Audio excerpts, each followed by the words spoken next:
Jenis-jenis syok. Ya, yang pertama adalah syok septik, kemudian yang kedua ada syok anafilaksis, yang ketiga ada syok kardiogenik, dan yang keempat ada syok hipovolemik, dan yang kelima adalah syok neurogenik. Saya akan jelaskan satu persatu. Yang pertama dari syok septik dulu ya. Syok septik itu merupakan hasil dari bakteri yang berkembang baik dalam darah dan melepaskan racun. Penyebab umum syok jenis ini adalah pneumonia, infeksi saluran kemih, infeksi kulit atau selulitis, infeksi intraabdomen seperti appendix yang pecah, dan meningitis. Syok septik itu paling sering terjadi pada lansia dan bayi. Nah, syok ini juga memiliki kemungkinan tinggi terjadi pada orang dengan sistem kekebalan yang lemah. Setiap jenis bakteri itu dapat menyebabkan syok septik. Selain itu, jamur dan virus juga dapat menyebabkan kondisi tersebut, meskipun lebih jarang terjadi.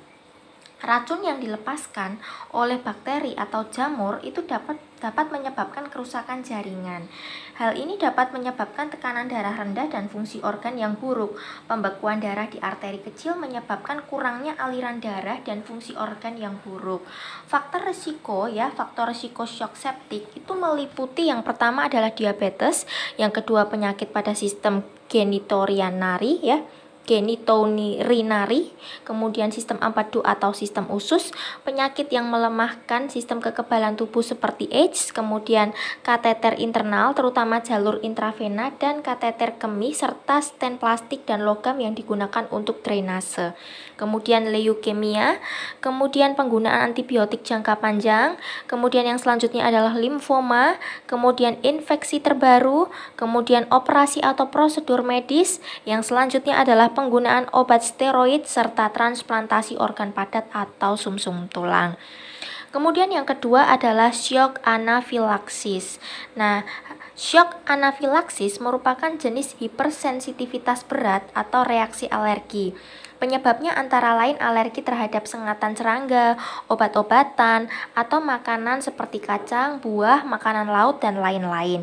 Anafilaksis merupakan reaksi alergi seluruh tubuh yang parah terhadap zat kimia yang sudah menjadi alergen atau zat yang dapat menyebabkan reaksi alergi. Nah, setelah terpapar zat seperti sengatan lebah, sistem kekebalan tubuh manusia menjadi peka terhadapnya.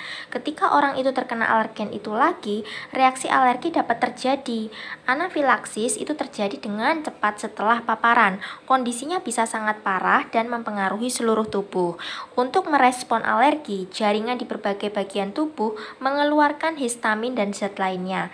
Hal ini bisa menyebabkan saluran udara mengencang dan mengarah ke gejala yang lainnya. Beberapa obat seperti morfin, X-ray, aspirin, dan lainnya dapat menyebabkan reaksi anafilaktik atau reaksi anafilaktoid. Nah, reaksi-reaksi ini tidak sama dengan respon sistem imun yang terjadi ketika anafilaksis sejati. Namun, gejala risiko komplikasi dan pengobatan kedua jenis reaksi ini sama. Anafilaksis itu dapat terjadi sebagai respon terhadap alergen apapun. Penyebab umum anafilaksis itu meliputi seperti alergi obat, kemudian alergi makanan, gigitan atau sengatan serangga, serta serbuk sari dan alergen hirup lainnya jarang menyebabkan anafilaksis. Yang ketiga adalah syok kardiogenik. Nah, syok kardiogenik itu terjadi ketika jantung rusak dan tidak dapat memasok darah yang cukup ke tubuh. Kondisi ini bisa terjadi akibat serangan jantung atau gagal jantung kongestif. Penyebab paling umum adalah kondisi jantung yang serius. Banyak dari syok jenis ini terjadi selama atau setelah serangan jantung atau myocardial infarction ya. Komplikasi syok kardiogenik itu meliputi yang pertama adalah sebagian besar otot jantung yang tidak lagi bergerak dengan baik atau tidak bergerak sama sekali. Yang selanjutnya adalah luka terbuka atau pecah otot jantung karena kerusakan akibat serangan jantung. Yang selanjutnya, ritme jantung berbahaya seperti takikardia ventrikel, fibrilasi ventrikel atau takikardia supraventrikular.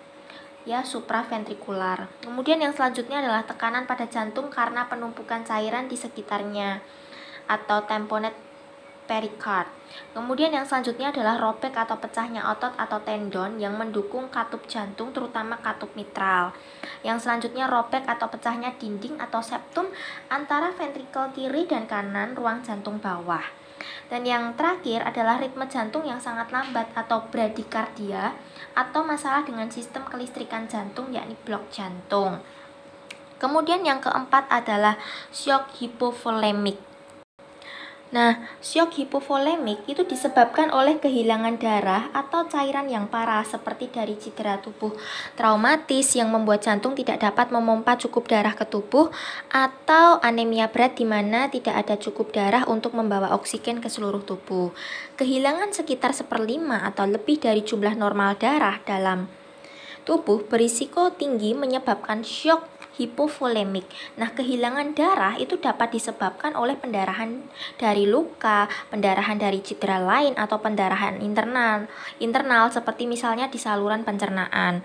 Jumlah darah yang bersirkulasi dalam tubuh juga bisa menurun ketika seseorang kehilangan terlalu banyak cairan tubuh dari penyebab lain. Ini bisa disebabkan juga oleh luka bakar, diare, pernapasan yang berlebihan, dan juga muntah. Kemudian yang kelima adalah shock neurogenik. Shock neurogenik ini disebabkan oleh cedera medula spinalis. Nah, biasanya akibat dari kecelakaan traumatis atau cedera. Shock neurogenik disebut juga sinkop. Shock neurogenik terjadi karena penurunan atau kehilangan kesadaran secara tiba-tiba akibat tidak adekuatnya aliran darah ke otak. Hal ini disebabkan karena terjadinya vasodilatasi dan bradikardi secara mendadak sehingga menimbulkan hipotensi.